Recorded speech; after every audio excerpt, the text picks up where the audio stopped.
close your eyes for a moment and imagine a world without color. Not darkness, just an absence of hue.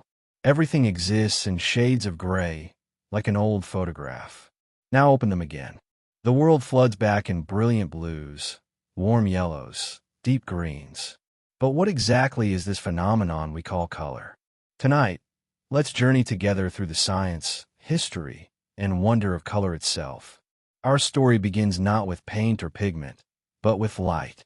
Pure, invisible light traveling through space. You see, color doesn't really exist in the world around us. Not in the way we think it does. A red rose isn't truly red. Instead, what we experience as color is light, electromagnetic waves rippling through space at different frequencies. When white light from the sun strikes that rose, its petals absorb most wavelengths of light, but reflect back only those waves we perceive as red, typically around 650 nanometers in length. The rose itself is actually every color except red. It's rejecting red light, sending it back to us. And that's what we see. This revelation came to us through the mind of Isaac Newton in 1666. In a darkened room in Cambridge, the young scientist took a glass prism and allowed a thin beam of sunlight to pass through it. What emerged on the other side was magical, a rainbow spreading across the wall. Newton had split white light into its component colors: red, orange, yellow, green, blue, indigo, and violet. He proved that white light wasn't pure at all, but a mixture of all visible colors combined. The prism didn't create color. It simply separated what was already there, revealing light's hidden spectrum. But here's something even more remarkable. The spectrum of light extends far beyond what we can see. Our human eyes can detect only a narrow slice of electromagnetic radiation, from about 380 to 700 nanometers. Beyond violet lies ultraviolet light, which bees and butterflies can see, but we cannot. Below red stretches infrared, invisible to us but felt as heat. The colors we treasure, sunset oranges, ocean blues, forest greens, represent just a fraction of the light dancing all around us, most of it forever beyond our perception. Now, let's travel inward, to the eye itself, where light becomes color. At the back of your eye lies a thin layer called the retina, and embedded in it are approximately 120 million rod cells and 6 million cone cells. The rods detect light and dark, helping you navigate dim rooms and starlit nights. But the cones are where color is born. You have 3 types of cone cells, each sensitive to different wavelengths of light. Some respond best to long wavelengths, which we perceive as red. Others prefer medium wavelengths, green. And the third type captures short wavelengths, blue. Every color you've ever seen emerges from the combined responses of these 3 types of cones, sending signals to your brain. This trichromatic vision is something we share with other primates, but it's relatively rare in the animal kingdom. Many mammals, like dogs and cats, have only 2 types of cones. They live in a world of blues and yellows, with no true reds or greens. Meanwhile, the mantis shrimp possesses 16 types of color receptors, experiencing a rainbow we cannot even begin to imagine. We think of our vision as showing us reality, but really, each species sees its own unique version of the world, painted in different palettes. Here's something curious. The color blue has a special place in how we see. Blue light has a shorter wavelength than other visible colors, and it scatters more easily as it travels through the atmosphere. This is why the sky appears blue during the day. Billions of tiny air molecules scatter blue light in all directions, filling the heavens with azure. At sunset, when sunlight must travel through more atmosphere to reach your eyes, most of the blue has scattered away, leaving behind the longer wavelengths of red, orange, and gold. The same scattering effect explains why distant mountains appear blue-gray, fading into the horizon, a phenomenon painters call atmosphere perspective. And speaking of painters, let's drift back in time, 30,000 years ago, to the caves of France and Spain. Early humans ground red and yellow ochre from iron-rich earth, mixed charcoal for black, and perhaps chalk for white. With these simple pigments, they painted magnificent animals on cave walls: horses, bison, and lions leaping across stone surfaces in the flickering firelight. But notice what's missing: blue. For tens of thousands of years, blue was the rarest color in human art. Not because our ancestors couldn't see it in the sky and water, but because they couldn't capture it. No common earth or stone yielded a stable blue pigment. The ancient Egyptians finally solved this problem around 2500 BCE, becoming the first civilization to synthesize an artificial pigment. They heated together limestone, sand, and copper-containing minerals like malachite to create Egyptian blue, a brilliant, stable color unlike anything seen before. This precious pigment adorned the tombs of pharaohs and the temples of gods. For over 4,000 years afterward, the formula for Egyptian blue was lost, and with it, one of humanity's first chemical innovations simply vanished into history, only to be rediscovered by modern archaeologists analyzing ancient artifacts. As you settle deeper into rest tonight, consider this. Every color you see is a story of light waves and eye cells, of chemistry and culture, of the universe revealing itself through a narrow window we call the visible spectrum. In the segments ahead, we'll explore even more: the psychology of color, the language we use to describe hues, and the remarkable history of pigments worth more than gold. But for now, let these first facts about color wash over you like gentle waves. As we journey deeper into the realm of color, let's turn our attention to something you might never have considered. Not everyone sees color the same way. In fact, approximately 8% of men and 0.5% of women experience what we call color vision deficiency, often known as color blindness. The most common form is red-green color blindness, where the cone cells that detect red or green wavelengths don't function properly. For these individuals, a field of red poppies and green grass might appear as varying shades of brown and gray, not absent of beauty, just painted in a different palette. It's a reminder that color exists not in objects themselves, but in the conversation between light, eye, and brain. But there's something even more intriguing. Some researchers believe that a small percentage of women, perhaps 2 to 3%, might be tetrachromats, possessing a fourth type of cone cell. While most of us blend 3 primary color channels to create our visual world, these rare individuals might perceive 100 million colors compared to our mere 1 million. Imagine looking at a rainbow and seeing bands of color between the bands, hues that have no name because most of humanity has never seen them. These women walk through a world richer in color than the rest of us can comprehend, like being able to hear musical notes between the notes on a piano. Now, let's travel to ancient Rome, where color became currency. The color purple held such prestige that laws dictated only emperors could wear garments dyed in true Tyrian purple. But why was purple so precious? The answer lies in the murex snail, a sea creature found along Mediterranean shores.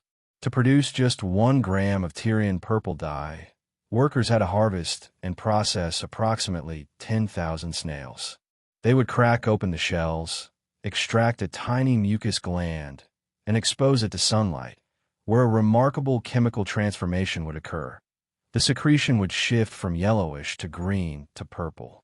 The process was laborious, smelled terrible, and the resulting color was worth more than its weight in gold.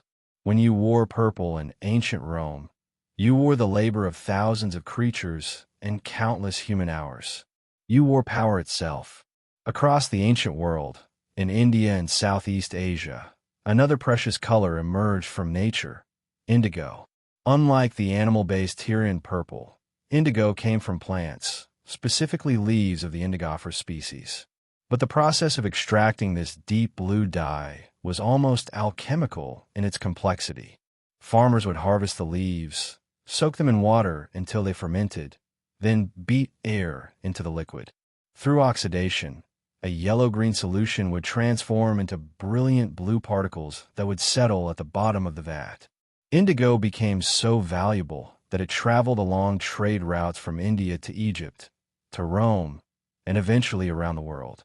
The blue of your jeans, yes, denim's iconic color, descends directly from this ancient plant-based dye, though today it's usually synthesized chemically.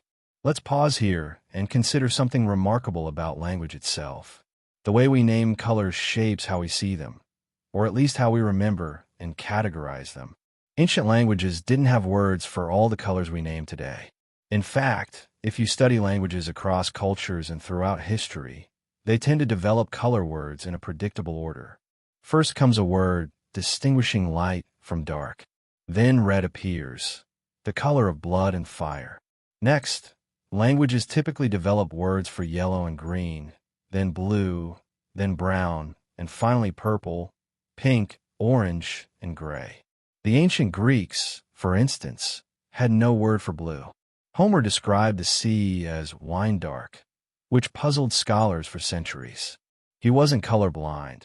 His language simply carved up the spectrum differently than ours does.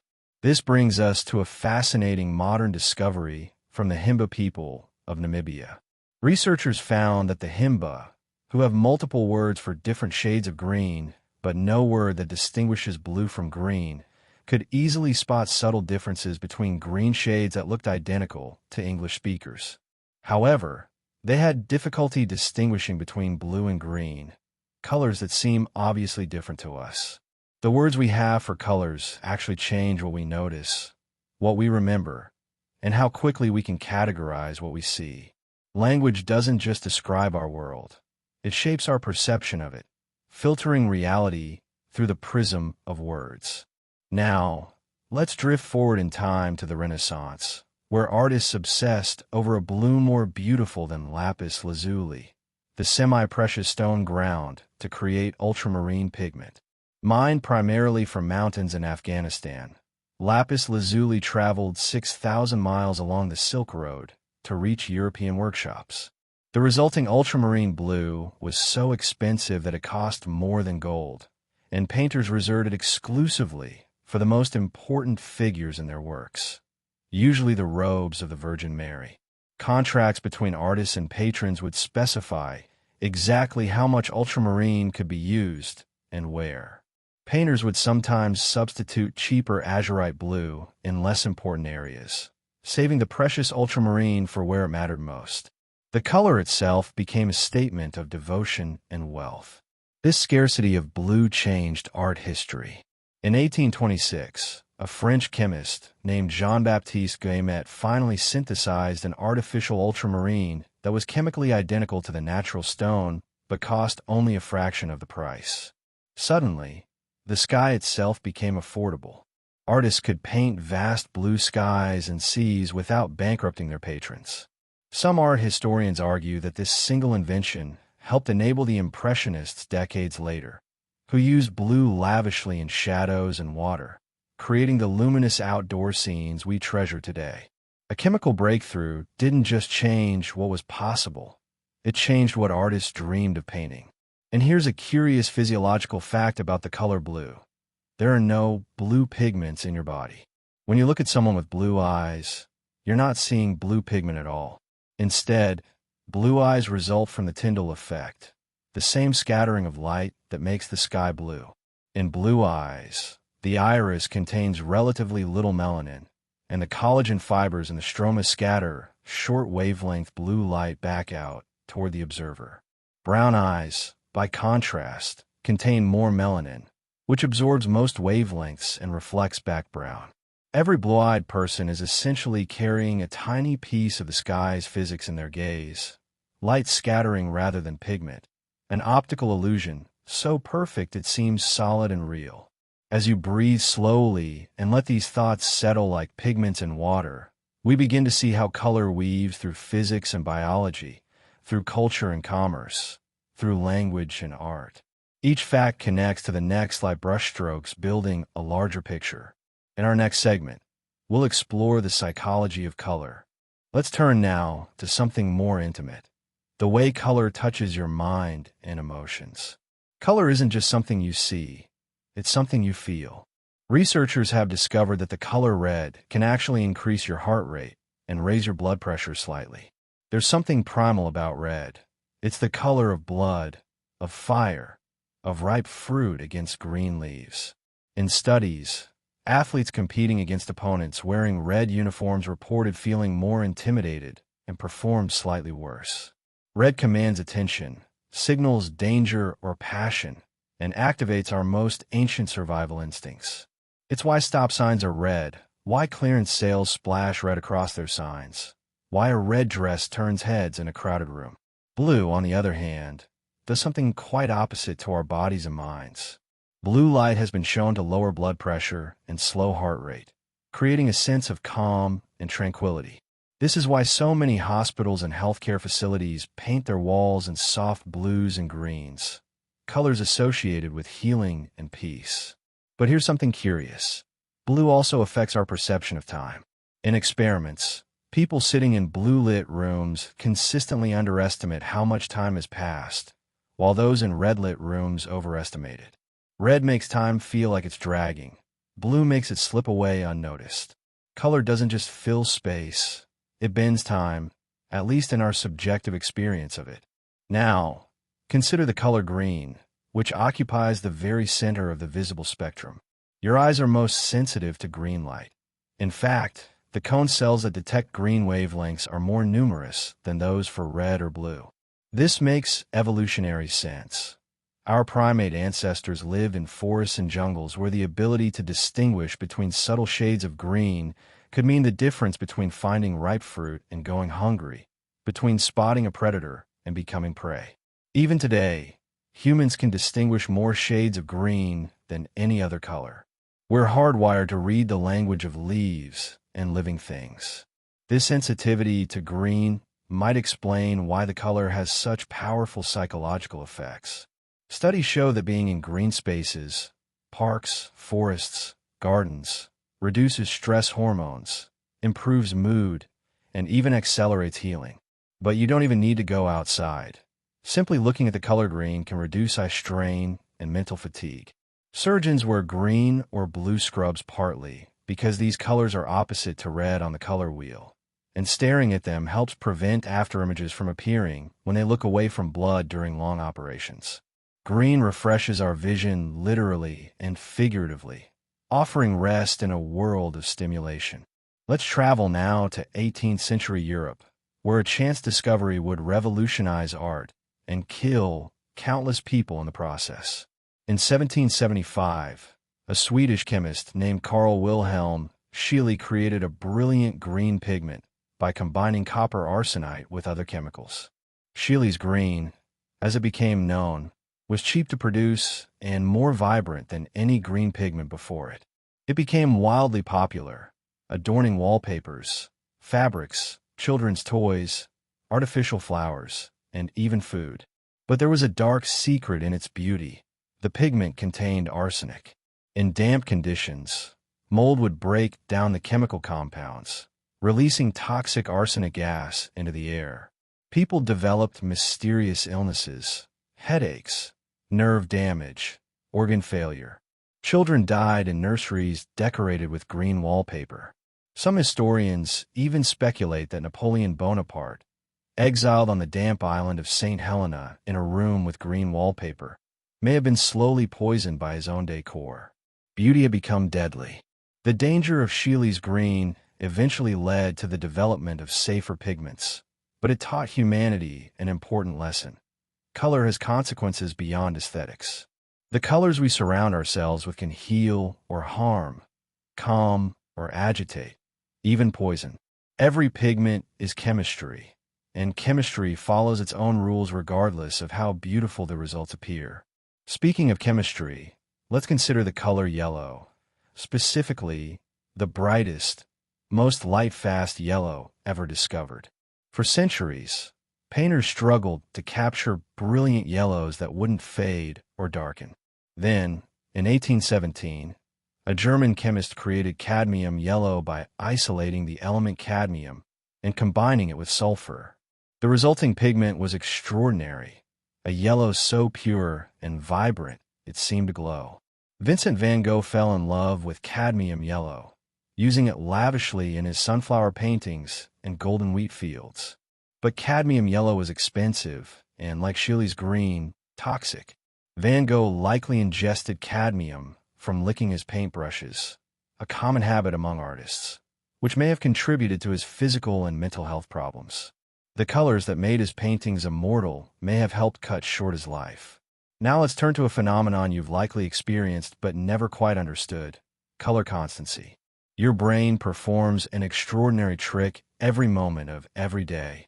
A white shirt appears white whether you see it under the blue-tinged light of morning, the yellow glow of indoor bulbs, or the orange light of sunset. Even though the actual wavelengths of light reflecting off that shirt are completely different in each situation, your brain automatically adjusts, compensating for the lighting conditions to show you what it believes is the true color of objects. This is color constancy, and it's so automatic you never notice it happening. But sometimes the system gets confused, which is why that dress broke the internet in 2015.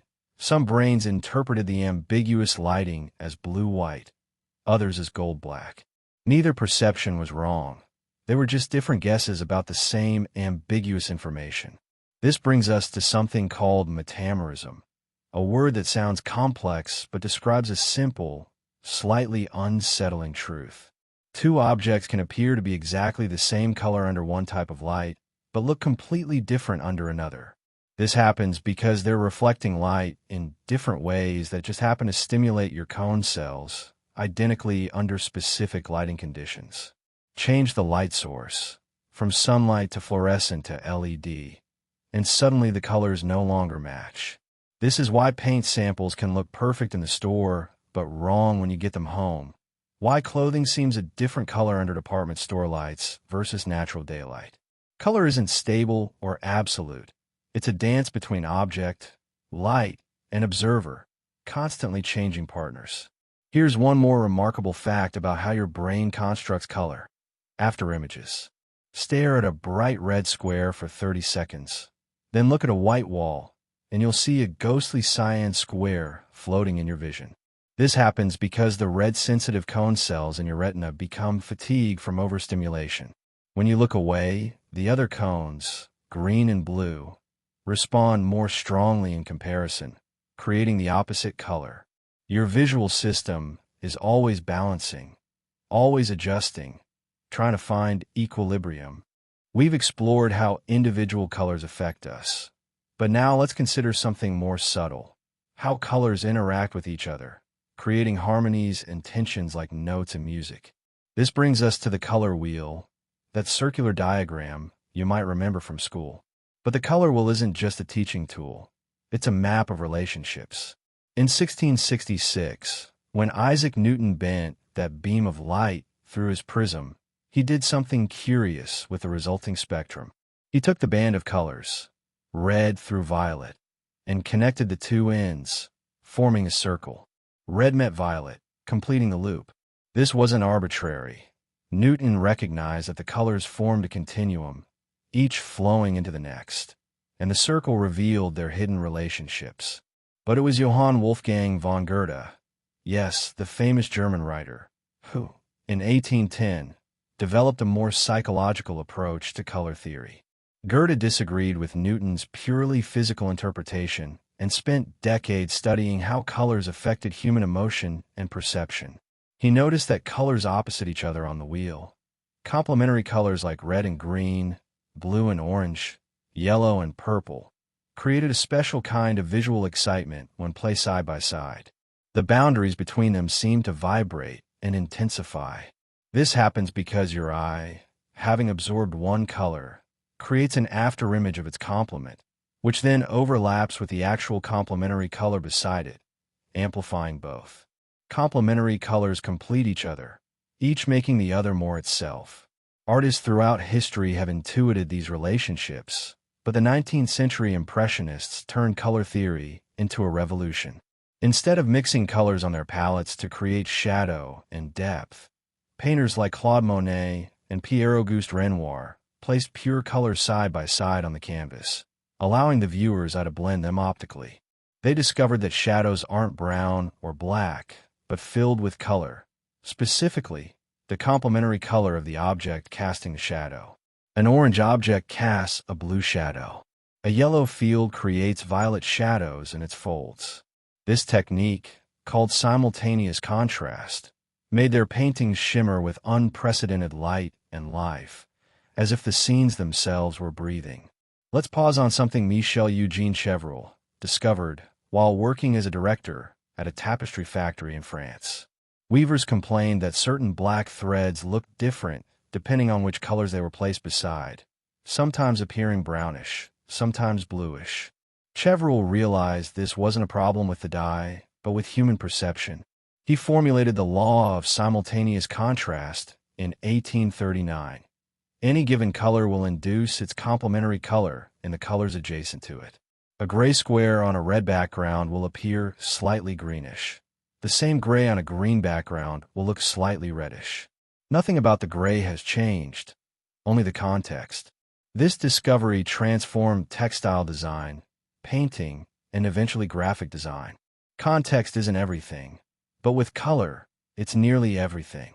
Now, let's travel to Japan, where color carries profound cultural meaning woven through centuries of tradition. In ancient Japan, only members of the imperial family could wear certain shades of purple, created from the gromwell plant through a laborious dyeing process. But more fascinating is the Japanese concept of kasani no iron, the art of layering colors in kimono robes. A formal kimono might have 12 layers of silk, each a different color visible only at the collar and sleeves, combining to create subtle, sophisticated color harmonies. These combinations had poetic names that referenced nature and seasons. Cherry blossom paired pale pink with green, young maple combined yellow-green with red. Wisteria layered pale purple with darker purple. Color became a language of refinement, each combination telling a story about the wearer's taste, education, and connection to the natural world. This raises an interesting question. Are color preferences universal or cultural? Research suggests both. Studies across many cultures show that blue is almost universally favored, perhaps because of its association with clear skies and clean water, fundamental resources for survival. However, color symbolism varies dramatically.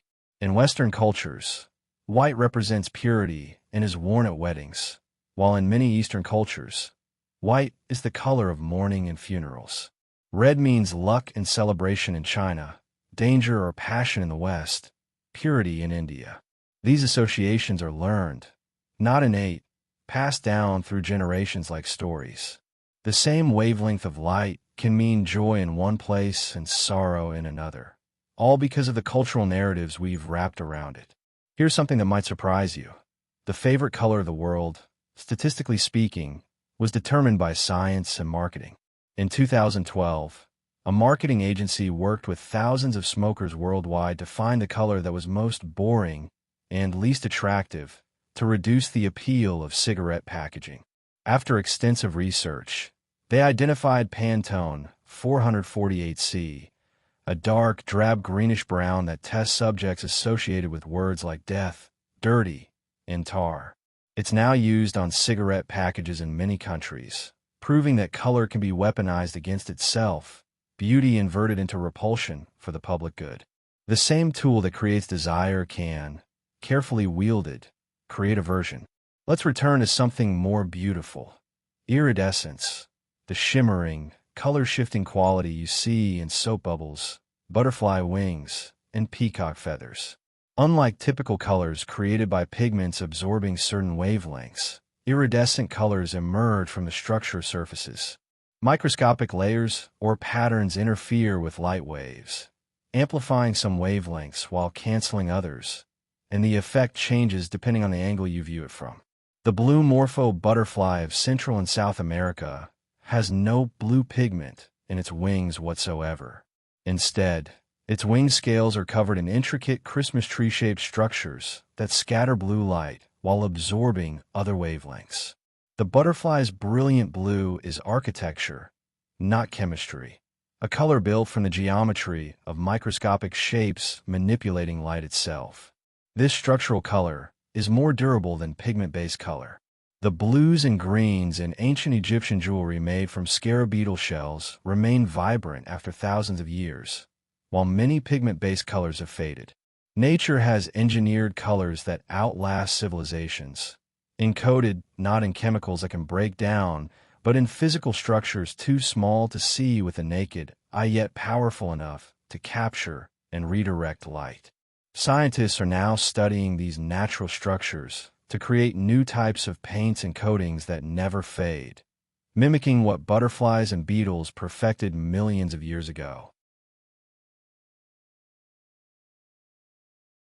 Let's step into the modern world now, where color lives not just in pigments and dyes, but in light itself, glowing from the screens you look at every day.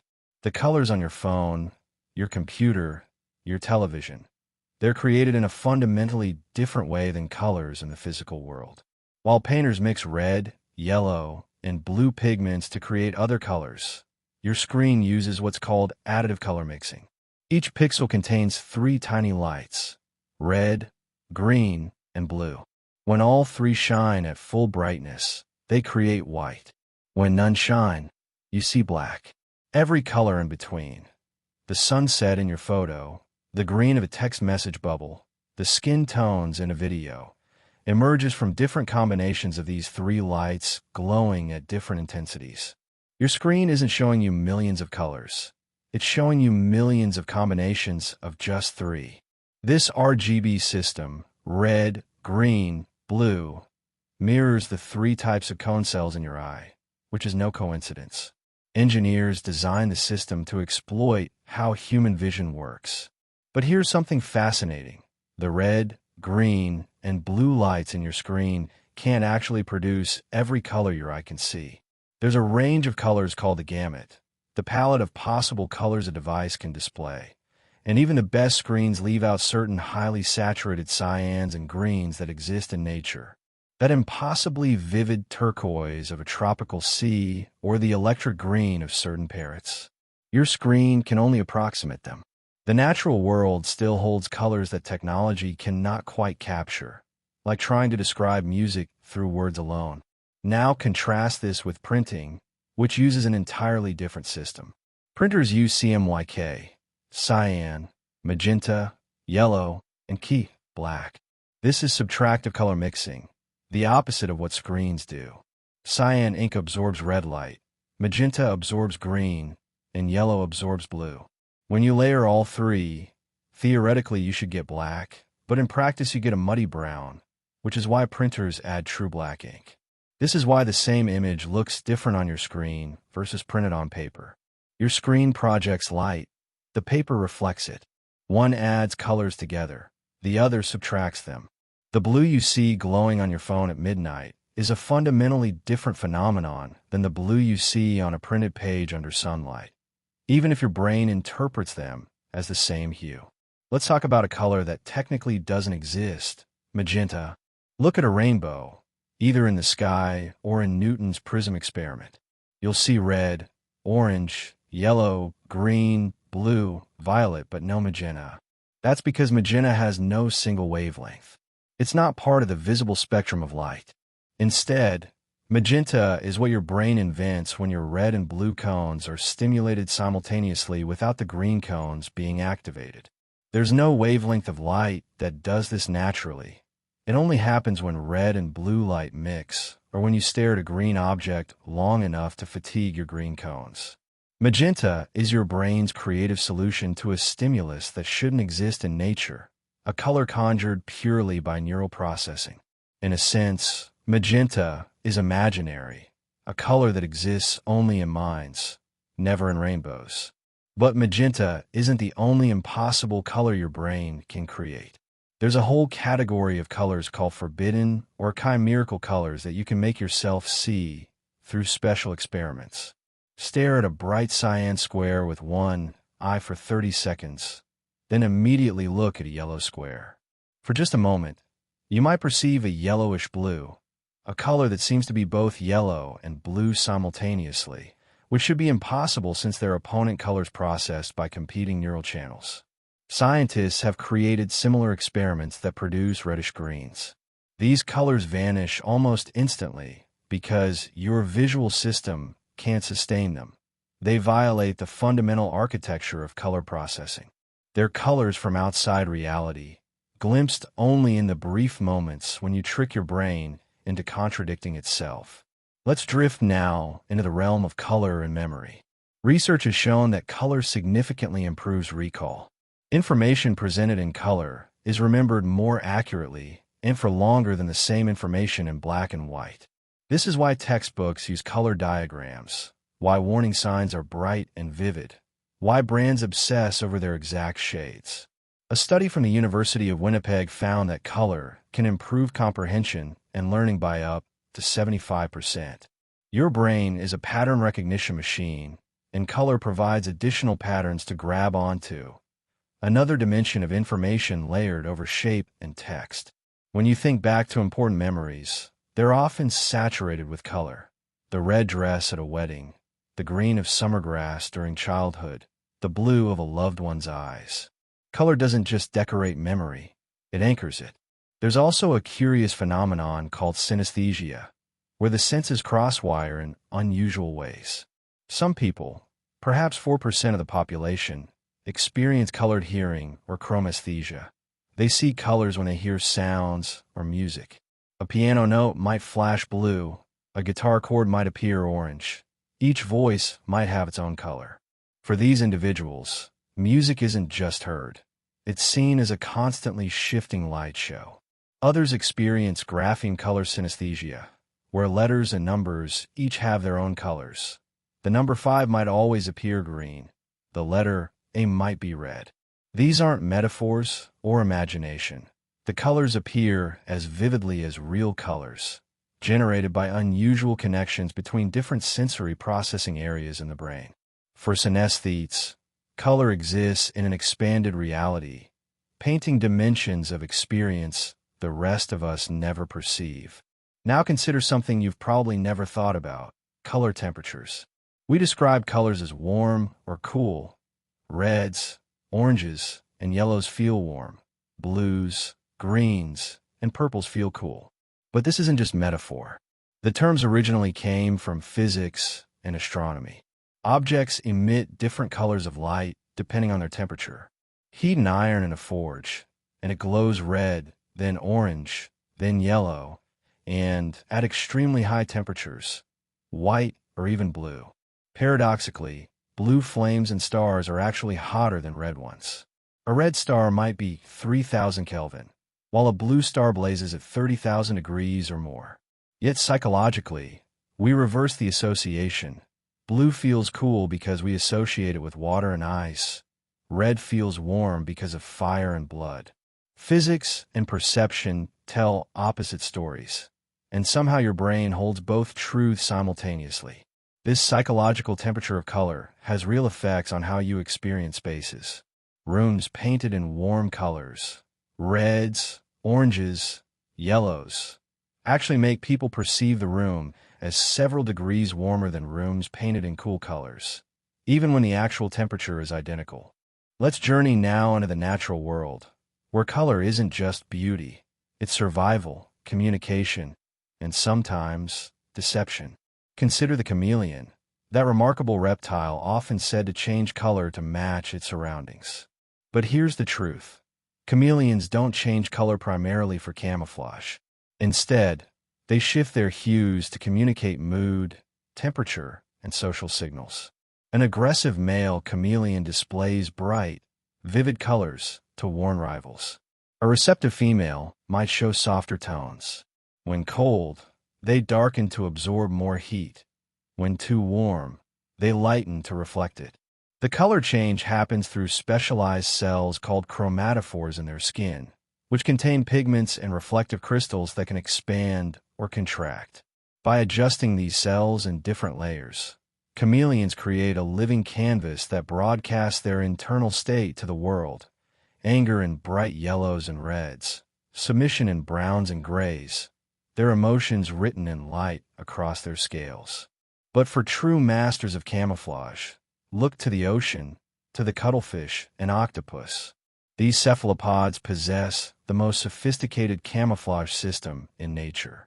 Their skin contains millions of chromatophores controlled directly by their nervous system, allowing them to change color and pattern in less than a second. They can match not just color but texture, making their skin appear smooth or bumpy to blend with sand or coral. Here's something almost unbelievable. Cuttlefish and octopuses are colorblind. They have only one type of photoreceptor in their eyes, meaning they see the world in shades of gray. Yet somehow, these colorblind artists can perfectly match the colors of their surroundings. Scientists believe they might sense color through their skin itself, which contains light-sensitive proteins, or they might use brightness and texture cues to achieve color matching without actually seeing color. It's like a blind painter creating masterpiece portraits, seemingly impossible, yet nature has found a way. Now let's descend deeper into the aphotic zone of the ocean, where sunlight never reaches. Here, in perpetual darkness, many creatures create their own light through bioluminescence, chemical reactions in their bodies that produce a ghostly blue-green glow. About 90% of deep-sea creatures have this ability. But why blue-green specifically? Water absorbs different wavelengths of light at different rates. Red light is absorbed within the first few meters of ocean depth, which is why everything appears blue-green as you dive deeper. In the deep sea, blue-green light travels farthest through water, making it the most practical color for communication. Some deep-sea fish have evolved red bioluminescence, a color invisible to most of their neighbors, creating a private spotlight they can use to illuminate prey without being detected. It's like having infrared vision in a world where everyone else is blind to that spectrum, a secret color channel hidden in the darkness. Let's surface now and consider something you see often but rarely think about. Why plants are green. It seems obvious. Chlorophyll, the molecule that captures sunlight for photosynthesis, is green. But here's the paradox. Green is the most abundant wavelength in sunlight, right at the peak of the sun's spectrum. So why would plants reflect green light instead of absorbing it? If plants absorb green light along with the blue and red wavelengths they already capture, they could theoretically be more efficient. Scientists have puzzled over this for years. One hypothesis suggests that absorbing all wavelengths might actually be dangerous. It could generate too much heat or create damaging energy surges during bright midday sun. By reflecting green, plants might be protecting themselves from energy overload, sacrificing some efficiency for stability. In essence, plants are green because green is the color of moderation, the wavelength they can safely afford to waste. There's another theory, though, even more fascinating. Some researchers propose that early photosynthetic organisms on Earth weren't using chlorophyll at all, but a different molecule called retinol, which absorbs green light and reflects purple. The ocean might once have been filled with purple bacteria, giving ancient Earth a violet tint. When chlorophyll-based organisms evolved, they might have been forced to use the wavelengths the purple organisms weren't already using, red and blue, making them appear green. If this theory is correct, plants are green because they're working with the leftover light that ancient purple organisms didn't want. The green of every forest and field might be the echo of an evolutionary compromise made billions of years ago, a color born from competition in primordial seas. Let's turn now to one of nature's most spectacular uses of color: the warning signals of poisonous creatures. Bright colors in nature often mean danger, and animals have learned to read these signs. Poison dart frogs display vivid blues, yellows, and reds, colors that scream, "Don't eat me," to potential predators. Monarch butterflies, toxic from the milkweed they consume as caterpillars, flash distinctive orange and black patterns.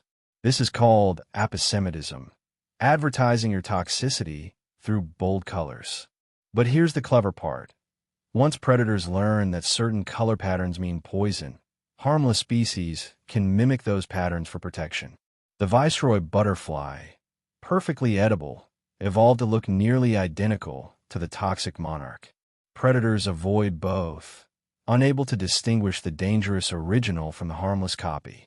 Color becomes costume, a survival strategy written in evolution's patient hand across millions of years. Human evolution has its own relationship with color perception. Scientists believe our primate ancestors evolved trichromatic vision, the ability to see red, green, and blue, around 30 million years ago. Before that, like most mammals, they likely had only two types of color receptors. The addition of a third type, specifically one that could distinguish red from green, provided a significant advantage. It allowed our ancestors to spot ripe red or orange fruit against green foliage more easily.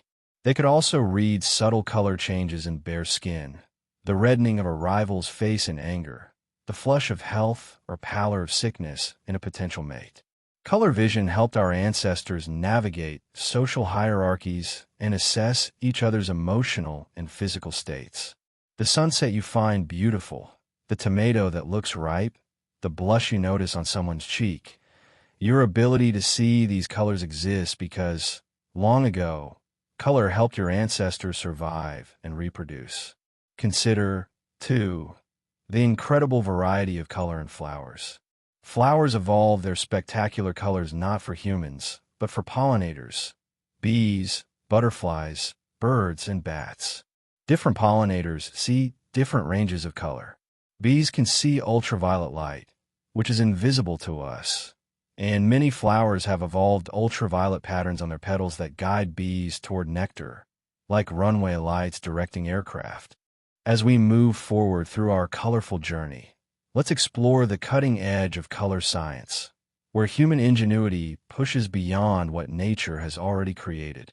In 2009, scientists at Oregon State University accidentally discovered a new pigment while experimenting with materials for electronics. A graduate student named Andrew Smith was heating manganese oxide compounds when he noticed that one sample emerged from the furnace an incredibly vivid blue. They had created YNMN blue, named for its chemical components, yttrium, indium, and manganese oxide. This was the first new blue pigment discovered in over 200 years, since cobalt blue in 1802. What makes YNMN blue remarkable isn't just its vivid hue, but its durability. It reflects heat, doesn't fade in sunlight or water, and contains no toxic elements. A new blue, born by accident in a laboratory, joining the ancient blues that artists have treasured for millennia. Sometimes the future of color emerges unexpectedly, a gift from curiosity and chance. This discovery reminds us that we're still finding new colors, still expanding the human palette. For most of history, artists were limited to pigments they could mine from earth or extract from plants and animals. The modern synthetic pigment industry began in 1856, when an 18-year-old chemist named William Henry Perkin accidentally created Mauveine, the first synthetic aniline dye, while trying to synthesize quinine for treating malaria. The resulting purple was brighter and more color-fast than any natural purple, and it launched the synthetic dye industry. Within decades, chemists had created thousands of new colors. Queen Victoria wore a Mauveine-dyed gown to her daughter's wedding, and suddenly purple, once reserved for emperors, became available to anyone. Chemistry democratized color, transforming it from a rare luxury into an everyday abundance. The rainbow expanded beyond what nature alone could provide. Now let's consider something most people never think about: the standardization of color. How does a car manufacturer ensure that the red paint on a vehicle made in Japan matches the red on a vehicle made in Germany? The answer lies in color spaces and standardization systems. The most widely used is the Pantone matching system, created in 1963. Pantone provides thousands of standardized colors, each with a unique number, ensuring that designers, manufacturers, and printers across the world are all talking about the exact same shade. Pantone 485C is Coca-Cola red, wherever you are in the world. But Pantone goes beyond practical standardization. Each year, they announce a color of the year, which influences fashion, design, and culture. A committee of color experts examines trends in art, technology, fashion, and world events to select a color that captures the zeitgeist. In 2016, they chose two colors: rose quartz, and serenity, reflecting ideas about gender fluidity. Color has become not just a tool, but a language for discussing societal change, chosen and decreed by those who study its cultural power. Let's turn now to something both ancient and futuristic: structural color. We discussed earlier how butterfly wings create color through microscopic structures rather than pigments. Scientists are now learning to replicate these structures to create new materials. Researchers have developed paints and coatings that use nanostructures to produce color without any pigment at all. These structural colors never fade because there are no chemical bonds to break down. The color exists purely as an interaction between light and geometry. Imagine a car painted with structural color that would still be vibrant 1,000 years from now, or buildings whose blues and greens would outlast civilizations. We're learning to build color the way nature does, engineering it at the molecular level, creating hues that exist beyond chemistry in the realm of pure physics. There's also emerging technology in dynamic color, materials that can change color on command. Electronic ink displays, like those in e-readers, can already shift between black and white. But researchers are developing full-color versions that could turn any surface into a changeable display. Imagine walls in your home that could shift from calming blue in the morning to warm orange in the evening, or clothing that changes color to match your mood or environment. BMW recently demonstrated a car wrapped in electronic ink that could shift from white to black or display patterns at the touch of a button. We're approaching a future where color becomes fluid and responsive, where the colors around you adapt to context and need, where nothing has to be permanently one hue. Color is becoming programmable, a new frontier in human control over our visual environment. Here's a curious fact about the science of color preference. While blue is favored across most cultures, individual color preferences are strongly influenced by personal associations and experiences. Researchers have found that people tend to like colors associated with positive experiences and dislike colors connected to negative ones. If you had a favorite blue sweater as a child, you're more likely to favor blue. If you became sick after eating something orange, you might develop an aversion to orange. Your color preferences are a kind of autobiography written in hues, a map of your experiences encoded in attraction and repulsion toward different wavelengths of light. Every person carries their own unique emotional spectrum, shaped by memory and experience into a personal rainbow unlike anyone else's. Now consider something called the basalt effect, named after a German professor of meteorology who discovered it in 1874 while designing carpets. Wilhelm von Basalt found that by changing just one color in a multicolored pattern, he could dramatically alter the appearance of all the other colors without actually changing them at all. A rug with red, yellow, and black patterns would look completely different if you replaced the black with white. The red and yellow would appear brighter, warmer, more vibrant. This is different from simultaneous contrast. It's about how colors distributed across a pattern interact in complex ways. The basalt effect is why the same dress looks different with different jewelry. Why changing your wall color makes your furniture seem new. Color doesn't exist in isolation. Each hue is constantly negotiating with its neighbors, creating a web of relationships where changing one thread reshapes the entire pattern. Let's talk about something that's changing rapidly in our lifetimes: light pollution and the color of night. For most of human history, the night sky was black velvet scattered with thousands of visible stars. But artificial lighting has changed the color of night in cities from black to a murky orange-gray. Old sodium vapor streetlights cast everything in orange. Newer LED lights shift the spectrum toward blue-white. But here's what's being lost: the Milky Way. In areas with significant light pollution, the Milky Way becomes invisible, the soft white band across the sky that every human in history saw until a few generations ago has vanished from most people alive today. Breathe deeply now, and consider how color continues to evolve in human hands. From accidental discoveries in chemistry labs to quantum dots engineered to the nanoscale, from ancient butterfly wing structures replicated in modern materials to walls that change hue at your command, Color is no longer just something we observe and use, but something we create and recreate, pushing into territories nature never explored. In our next segment, we'll explore the mysteries still unsolved, questions about color that scientists are still debating, paradoxes that confound our understanding, and the strange edges of color perception where certainty dissolves into wonder. But for now, rest in this knowledge of innovation and possibility, where the palette expands beyond history's limitations into a future painted in colors not yet imagined.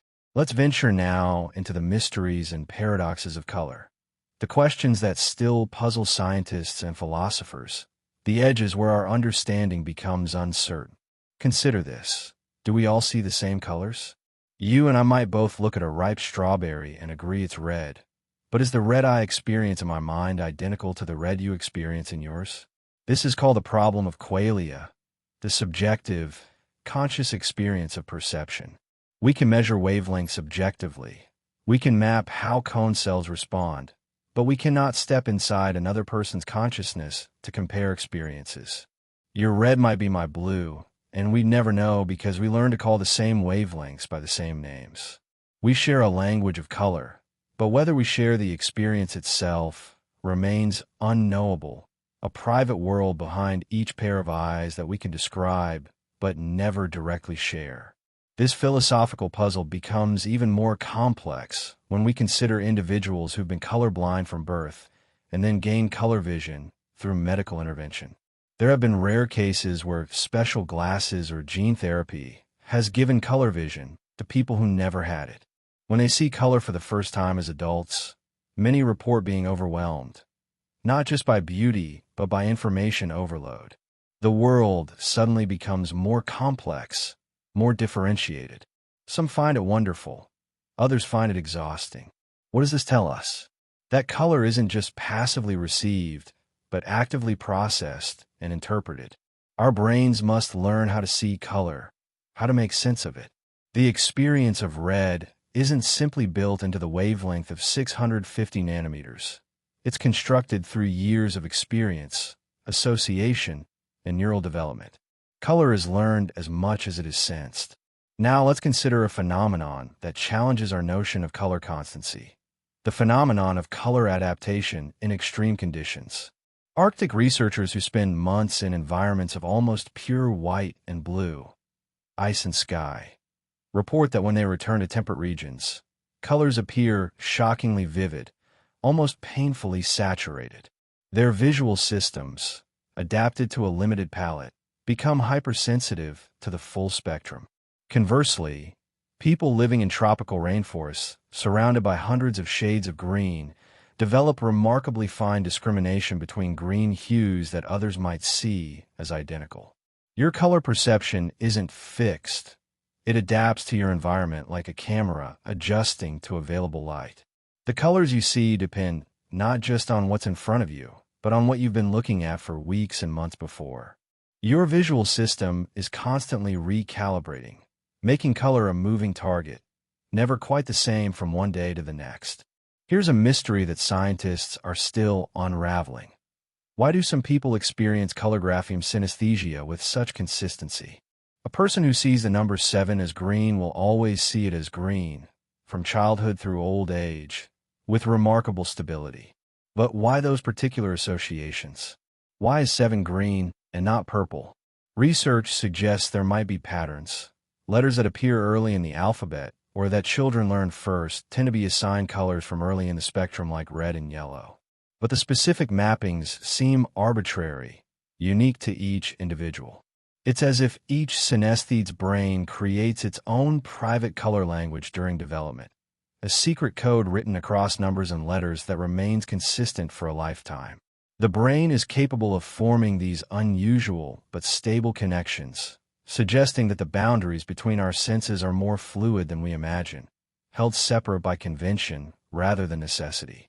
Let's explore something called the Purkinje effect, discovered by Czech physiologist Jan Evangelista Purkin in 1819.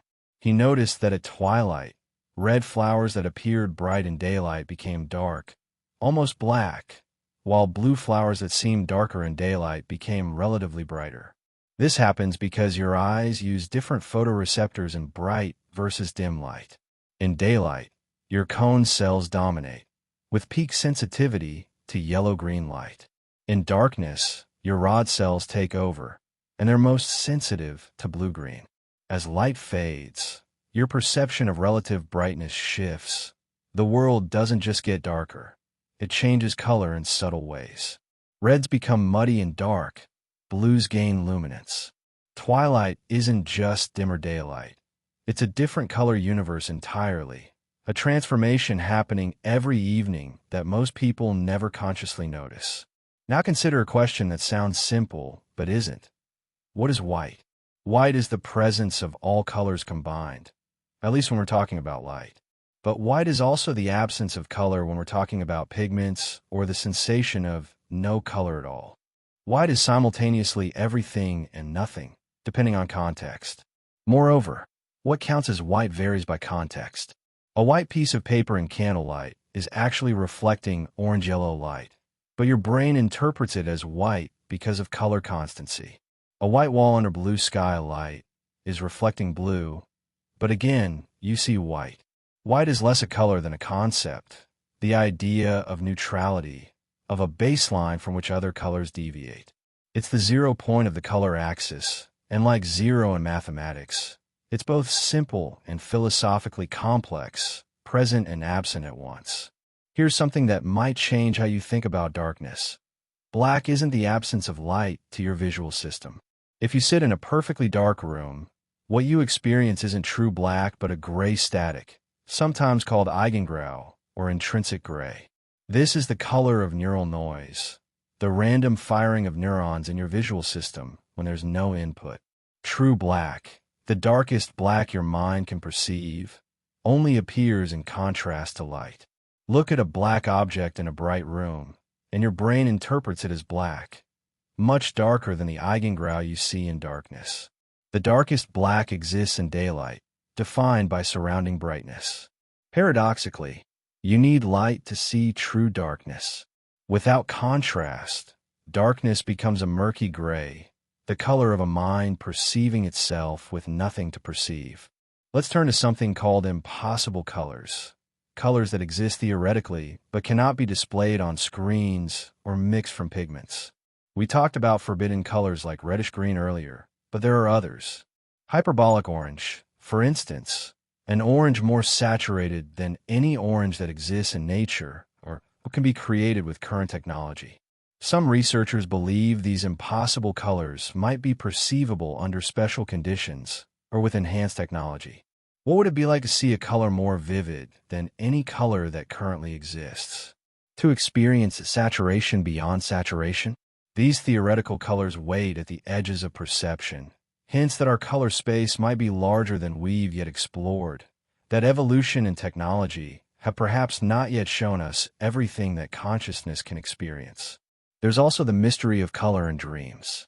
Most people report dreaming in color, but the colors often feel different, sometimes more vivid, sometimes more muted, sometimes impossible to describe upon waking.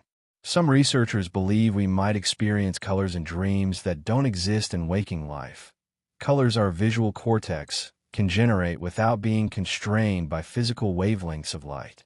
In dreams, the brain creates imagery without external input, and perhaps in doing so, it occasionally invents colors unconstrained by physics, private hues that exist only in sleeping minds, seen once and then forgotten upon waking. Your sleeping brain might be a laboratory where impossible colors are tested nightly, glimpsed briefly, and then dissolved back into unconsciousness, leaving only a vague memory of having seen something beautiful and strange. As you rest here, breathing slowly, let these mysteries settle around you like twilight changing the color of flowers. Color is more than we understand, stranger than we imagine, a phenomenon that bridges physics and consciousness, objectivity and subjectivity, the measurable and the ineffable. We think we see it clearly, but color remains elusive, shifting, revealing new depths the more closely we examine it. In our next segment, we'll explore the cultural history of color, how different civilizations have understood valued, and used color throughout human history, and how color has shaped art, religion, and society. But for now, float in this space of uncertainty and wonder, where questions outnumber answers, and color remains beautifully, mysteriously incomplete in our understanding. Let's travel back through time now to see how different civilizations understood and valued color, how it shaped their art, their beliefs, their very understanding of the world. In ancient Egypt, color was more than decoration. It was meaning itself, a language as precise as hieroglyphics. The Egyptians used 6 primary colors in their art, and each carried specific symbolic weight. Red represented life, victory, and fire, but also chaos and destruction, the duality of the desert that both sustained and threatened them. Yellow was the color of gold, of the sun, of eternal and imperishable things. Green symbolized fertility, growth, and resurrection, which is why Osiris, god of the afterlife and rebirth, was often depicted with green skin. Blue represented the heavens, water, and the primordial flood from which all life emerged. White signified purity and sacredness. Black, rather than representing evil, symbolized fertility and regeneration because of the rich black silt the Nile deposited each year. Every color in Egyptian art was deliberate, chosen not for realism, but for symbolic truth.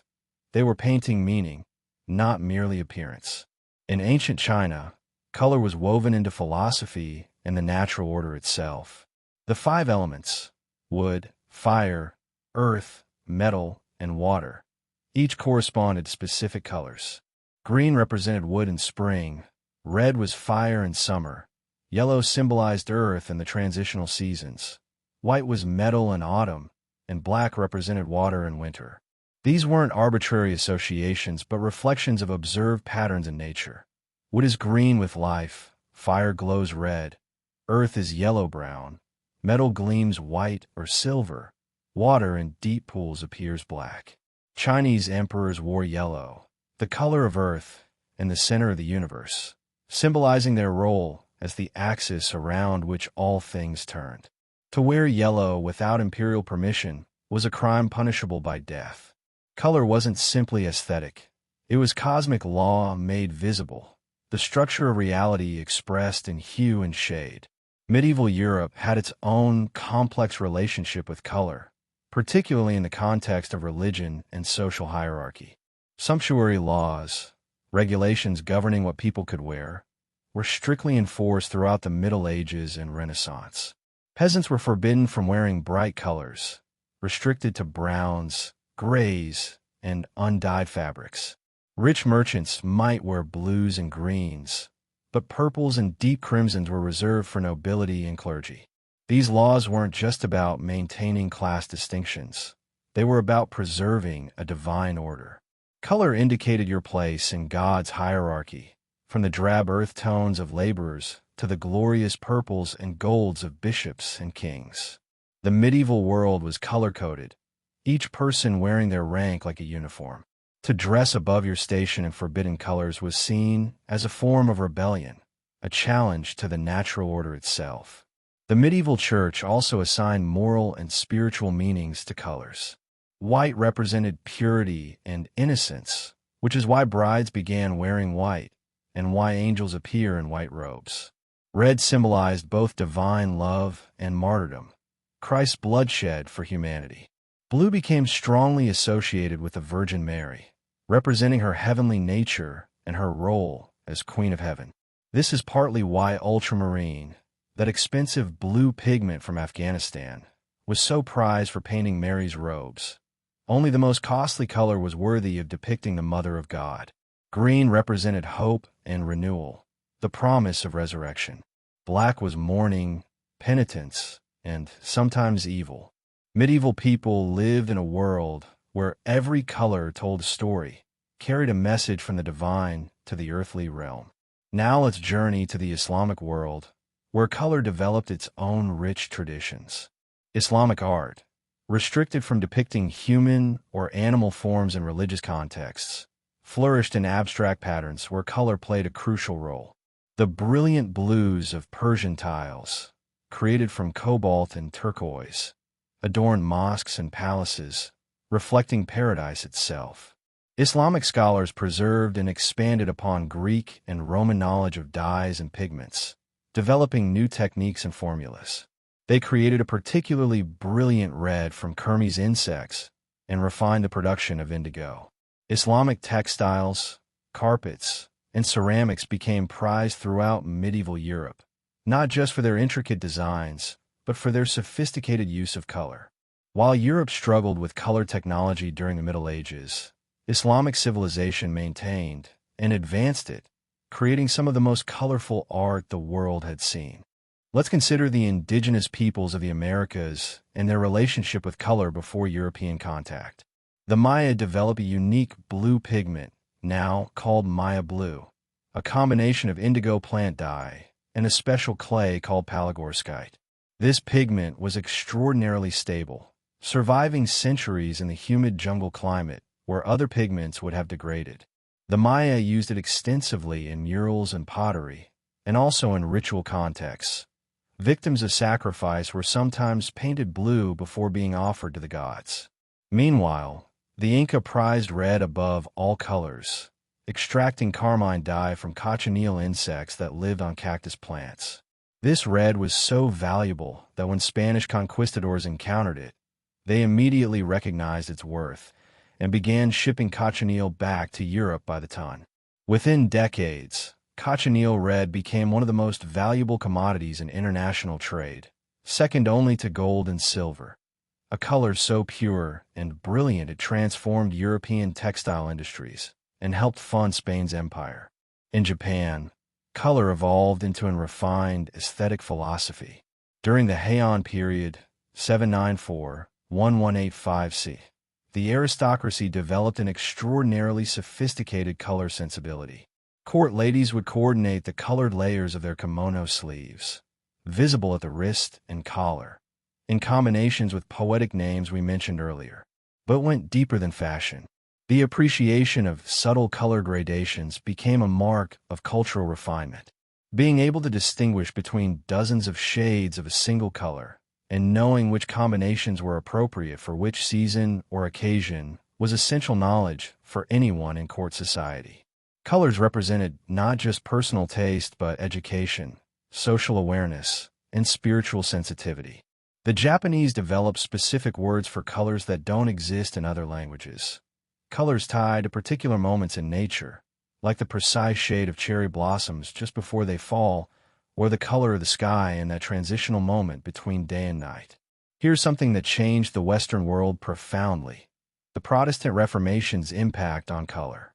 Protestant reformers, reacting against what they saw as the excessive decoration and materialism of the Catholic Church, advocated for simpler, more austere aesthetics. Bright colors in church decoration were viewed with suspicion. They were seen as distracting from spiritual contemplation, as appealing to worldly vanity rather than devotion to God. Protestant churches were often whitewashed, their colorful medieval frescoes painted over. This shift extended into daily life. Protestant communities, particularly Calvinist ones, favored black, gray, and other sober colors in clothing. Look at Dutch paintings from the 17th century, and you'll see wealthy merchants dressed primarily in black and white, a dramatic departure from the colorful attire of earlier periods. The Reformation created a color divide in Europe, where Catholic regions remained more colorful and Protestant regions adopted restrained palettes. This wasn't just about religion. It shaped national identities and aesthetic preferences that persist in subtle ways, even today. The Age of Enlightenment brought yet another shift in how Europeans thought about color. As science advanced, color began to be understood less as symbolic or moral, and more as a phenomenon to be studied, measured, and understood. Newton's experiments with prisms, as we discussed earlier, were part of this transformation. Color was becoming rational, explicable, something that followed natural laws rather than divine decree. Artists and scientists began to collaborate, studying how the eye perceives color and how colors mix. This scientific approach to color would eventually lead to Impressionism and the color theories we've explored, but it also represented a philosophical shift. Color was being secularized, moving from the realm of religious meaning into the realm of physics and perception. Let your mind rest now on this long journey through time and cultures, where color meant divine order to the Egyptians, cosmic structure to the Chinese, social hierarchy to medieval Europeans, and eventually, scientific phenomenon to the modern world. The same wavelengths of light, but infinite meanings layered upon them by human cultures, each civilization painting its own understanding onto the spectrum. In our final segment, we'll bring our journey full circle, returning to the present moment, to your own experience of color, and to some final thoughts on why color matters, why it moves us, and what it reveals about being human. But for now, drift peacefully through these colored histories, each civilization's rainbow painted in different meanings. We've traveled far together through the spectrum of knowledge, from physics to philosophy, from ancient pigments to quantum dots, from the depths of the ocean to the edges of perception. Now, as we approach the end of our colorful journey, let's return to something immediate and personal, your own experience of color in this very moment. Close your eyes, and when you open them again, notice the colors around you. Each one is simultaneously a wavelength of light, a firing pattern of neurons, a learned association, a cultural symbol, and a personal memory. Every color you see is all of these things at once, a meeting point of the physical and the psychological, the universal and the individual. This is perhaps the deepest truth about color. It exists in the space between the world and the mind, belonging fully to neither, requiring both. Here's something neuroscientists have discovered that's quite profound. Your brain actually predicts color before your eyes fully process it. When you look at a familiar object, a banana, for instance, your brain expects to see yellow based on memory and context, and it begins constructing that yellow perception even before all the visual information arrives. This is why optical illusions involving color can be so powerful. Your brain is constantly making educated guesses about color based on context, lighting, and expectations, and most of the time these guesses are so accurate you never notice you're seeing predictions rather than pure reality. You're not passively receiving color. You're actively constructing it, moment by moment. Your brain painting your visual field based on incomplete information and prior experience. The colors you see right now are as much memory and expectation as they are light entering your eyes.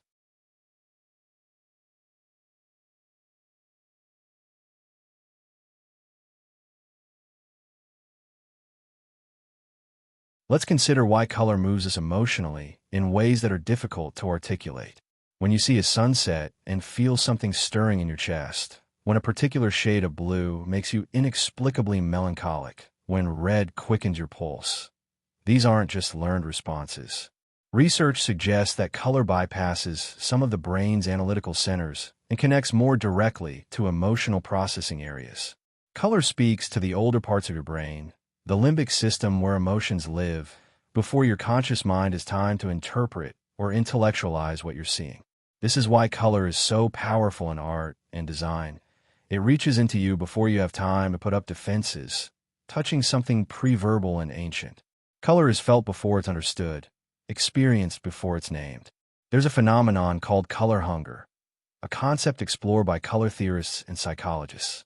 Just as your body can crave certain nutrients, your mind can crave certain colors, especially if you've been deprived of them. People who work in colorless environments, gray offices, sterile hospitals, often report feeling depressed or depleted, and they experience relief and restoration when exposed to rich colors again. Some color therapists believe that different colors can fulfill different psychological needs. Blue for calm when you're anxious, yellow for energy when you're depressed, green for balance when you're overwhelmed. While the science behind color therapy remains debated, the subjective experience of color hunger is real. You can feel a need for certain colors the way you might crave certain foods, your psyche seeking balance and nourishment through visual experience. Now consider this. Every color you've ever seen exists only in the present moment. Unlike objects, which persist even when you're not looking at them, color only exists in the act of perception. When you turn off the lights, the colors don't hide in darkness waiting to return. They cease to exist entirely until light and I meet again. Color is a verb disguised as a noun, a process that we've linguistic turned into a thing. The red of the rose doesn't sit in the petals like water in a cup. It happens, moment by moment, as long as light shines and eyes observe. This makes color strangely ephemeral and intimate. It exists only in the meeting between world and witness, only in the now, never in memory except as a pale reconstruction. Here's something that brings together much of what we've learned. The color you see is always a compromise. Your three types of cone cells are each responding to a range of wavelengths, sending signals to your brain, which then interprets these signals as a single perceived color. But there are infinite ways to stimulate those three cone types to produce the same color sensation. A yellow you see on a screen, created by mixing red and green light, triggers the exact same sensation as yellow light from the sun, even though they're physically completely different. This is called metamerism, which we touched on before, but think about what it means philosophically. Your experience of color is not a direct reading of reality, but an interpretation, a simplified map of something far more complex. The richness of the electromagnetic spectrum is compressed into the three-channel system of your vision, and what you see is an elegant approximation, accurate enough for survival, beautiful enough to inspire art, but always somewhat removed from the infinite complexity of light itself. Let's talk about the future of your relationship with color. As screens improve and technology advances, you'll likely encounter a wider range of colors than any previous generation. HDR displays, quantum dot technology, and advanced pigments will show you hues more saturated and accurate than what your parents could see on their screens or in their printed materials. Virtual reality might eventually let you experience impossible colors through direct neural stimulation, colors that have never existed in nature or in art. The palette of human experience is still expanding. Your grandchildren might see colors you cannot imagine, just as you see colors your ancestors never encountered, synthetic pigments and digital hues that didn't exist a century ago. Color is not a fixed reality, but an evolving relationship between human ingenuity and human perception. Here's a beautiful thought to carry with you. Every person you pass on the street, every stranger, every friend, they're all seeing a slightly different colored world than you are. Their cone cells have slightly different sensitivities. Their brains make slightly different predictions. Their memories and associations color their perceptions in unique ways. When you and another person watch a sunset together, you're watching two different sunsets, each one private and unique, and yet you can share the experience through language and presence. Color is simultaneously deeply personal and universally shared. Private rainbows in each mind that we bridge through words and art and simple presence with each other. Every conversation about color is an attempt to build a bridge between separate worlds of experience, to touch across the gap that separates one consciousness from another. Let's end with perhaps the most important fact of all. Color exists because you exist. Without consciousness, without minds to perceive, there would be no color. Only electromagnetic radiation of different wavelengths bouncing through an unobserved universe. Color requires a witness. It emerges from interaction between light and life, between photons and perception.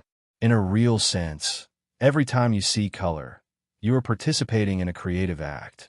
You are bringing color into existence through the miracle of consciousness. The sunset isn't beautiful without someone to see it, to feel moved by it, to recognize beauty.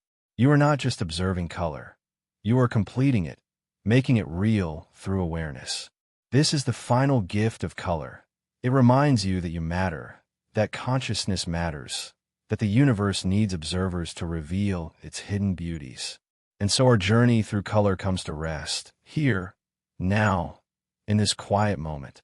We began with light, invisible waves rippling through space, and traveled through eyes and brains, through history and culture, through chemistry and consciousness, arriving finally at this simple truth.